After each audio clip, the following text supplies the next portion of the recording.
pé a gbọ́dọ̀ wà lójú oorun nínú ẹ̀mí. Ọ̀pọ̀lọpọ̀ àwọn ènìyàn wọ́n react sáwọn fídíò yẹn pé Starboy said this is a good video and all of that. Fídíò yẹn mo ti ṣe for the past 2 years ni mo ti ṣe, torí tá bá rí àwọn àlàyé inú rẹ̀ a rí wípé ó sọ̀rọ̀ nípa pé ká mọ̀ wà awake in the spirit. I give instances sí àwọn obìnrin tí wọ́n ń sùn lójú oorun àti nǹkan tó ṣẹlẹ̀, àwọn èyí tó sùn lé ọmọ rẹ̀ àti tí wọ́n exchange ọmọ náà fún. Ìyẹn ṣẹlẹ̀ physically àti obìnrin àti bí obìnrin kan ṣe pa ọkùnrin kan tó wà lójú oorun. A rí wípé gbogbo ẹ̀ náà ló ní spiritual interpretation. Àmọ́ tá bá kíyèsí àwọn tí wọ́n sọ wípé this is where you belong, ọ̀rọ̀ kó àtòbò tá à ń sọ àlàyé rẹ̀ tá a bá fi ẹ̀mí gbé a rí wípé iṣẹ́ ìránṣẹ́ inú ẹ̀mí náà ni. Obìnrin tó bá jẹ́ ìyàwó ilé tó bá ti ń gbára rẹ̀ pamọ́ fọ́kọ rẹ̀ nínú ẹ̀mí rẹ̀ ó máa believe wípé òun wà nínú ẹ̀mí, kò dẹ̀ sí nínú ẹ̀mí, inú ara ló wà.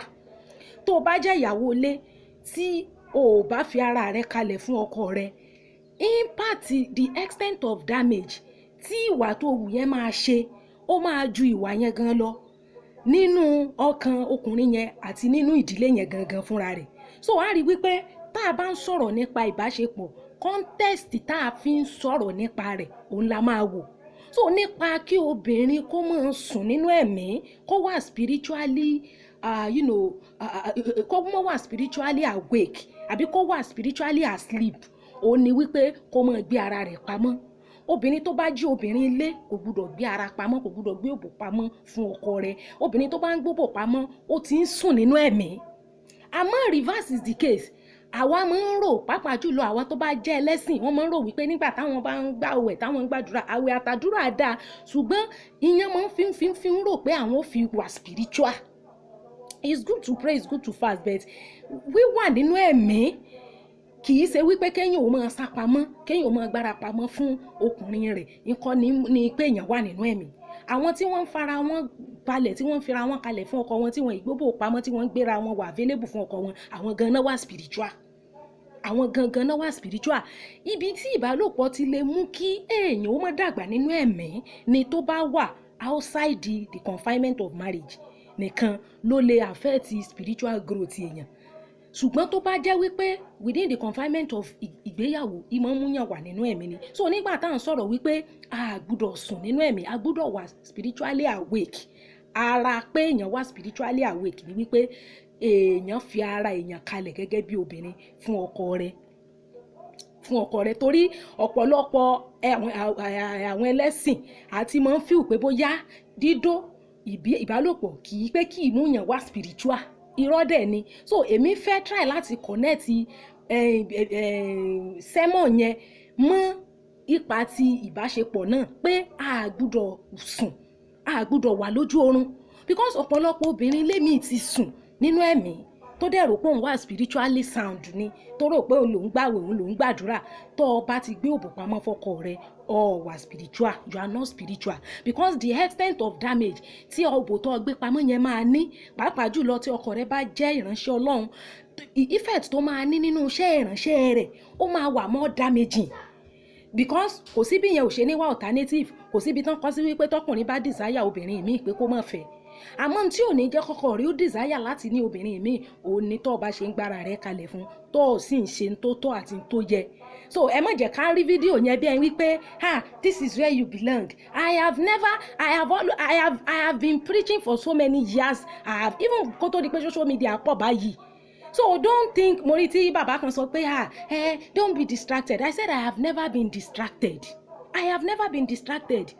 Mo sọ wípé even before I went to youth service, I've been preaching. When I got to my youth service, ìgbà yẹn ni CDS group. Wọ́n kàn dédé ẹ mọ̀ pé wọ́n máa ń pín wa náà ní sí CDS group. Wọ́n kàn dédé pín mi sí reproductive health HIV/AIDS ní CDS group mi. Ìgbà yẹn ni mo bẹ̀rẹ̀ sí a máa ń lọ create awareness fáwọn ọmọ. So that was when I pick interest in that field. Ni mo tó mọ the value and the importance of this thing. Tó yẹ pé we were naive. Thank God for God, thank God for studies. So a nílò láti mọ̀ wípé òbò, even tí ọkùnrin gan bá ń bínú àbí bóyá ó bá ní àwọn nǹkan kan tó ń dà láàmú nínú ilé, obìnrin lè fi òbò tu ọkùnrin lójú nínú ilé tí ó dẹ̀ mú kí àlàáfíà kó jọba. So a gbọ́dọ̀ rí ọ̀rọ̀ okó àtòbò bí ọ̀rọ̀ pé ẹran ara ni. It has its own spiritual advantage. A gbúdọ̀ rí nírìí wípé ẹ mọ́ sọ o, ẹ mọ́ gbọ́ o, nítorí wípé ìmọ̀ mú kí iṣẹ́ ìrànṣẹ́ gan dàgbàsókè. Ọkùnrin tó bá jẹ́ ẹni tí ń ṣiṣẹ́ Ọlọ́run tí ò jìyà òbò yóò concentrate. Bẹ́ẹ̀ tí yóò bó bá ti ń jẹ ọkùnrin, a rí wípé irú ọkùnrin yẹn kò ní lè concentrate. Gbogbo ọmọ ọ̀dọ́ ni ọmọ tóòsì, kò sì yẹ kó mọ̀ rí bẹ́ẹ̀. So ẹ jẹ́ kí a mọ̀ wípé gbogbo obìnrin tí bá ń dó ọkọ rẹ̀ lóòrèkóòrè gan náà wá spiritual. Ìwọ tó ò bá dó ọkọ rẹ̀ o spiritual, inú ara lọ wà. Torí wípé yàtọ̀ fún wà téèyàn bá wù, impact àbí effect tí ìwà yẹn máa ní lára ẹni tá a wù sí àti nínú ilé òun gangan ni ó ló ṣe pàtàkì. So in tá à ń sọ nìyẹn wípé spiritual sleep, pé danger at the time of sleep. Ní àkókò tí obìnrin bá sùn nínú ẹ̀mí, òun ò ní mọ̀ pé òun ti sùn. A máa feel pé òun wà spiritual ni tí ò dẹ̀ spiritual, because the main assignment tí obìnrin lọ́dọ̀ ọkùnrin òun náà ni láti bá ọkùnrin sùn.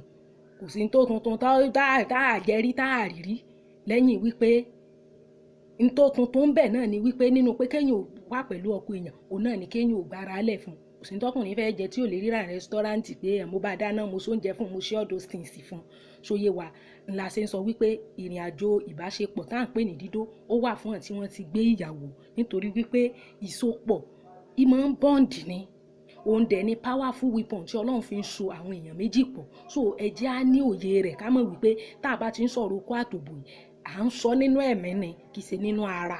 Ṣóyé wa bó tiẹ̀ jẹ́ wípé is carnal need is carnal.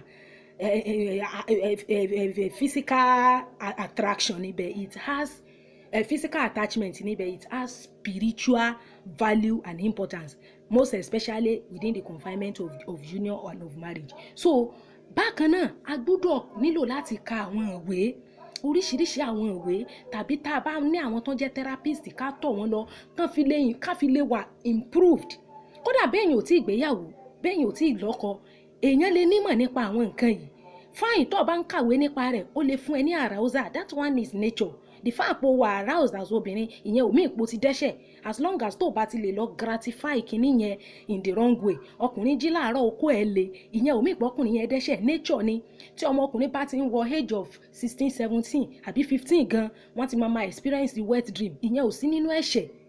Nature ni, nature is calling. Nígbà tí ó bá lọ act according